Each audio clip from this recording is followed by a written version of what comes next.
sector, private sector. You fat conservatives always say that the private sector does everything better than the public sector. Why? Well, let's take Hurricane Katrina, shall we?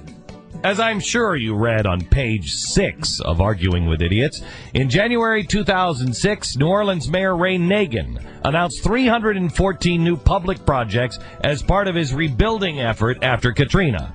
Over 2.5 years, 6 of them were complete. Oh, sure, just focus on a convenient 314 examples. That doesn't prove that the private sector could have done any better.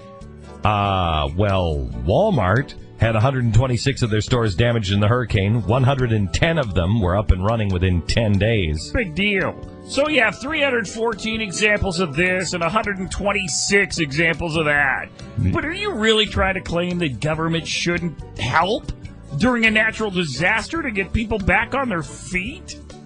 Is that what you're saying? You mean like help during a terrible flood or something? Yes, exactly. Like in Jonestown, Pennsylvania? Yeah. Water levels rose 14 feet. Mm-hmm. Dozens of buildings were destroyed. Right. 24 people were killed. Sure. Place was wiped out. Mm-hmm. Government stepped in with a small 10% tax on alcohol sales just until they got back on their feet. See? That's exactly what I'm talking about. I know it is. That's the problem. The flood happened in 1936. The tax is still active today. Really? Yes.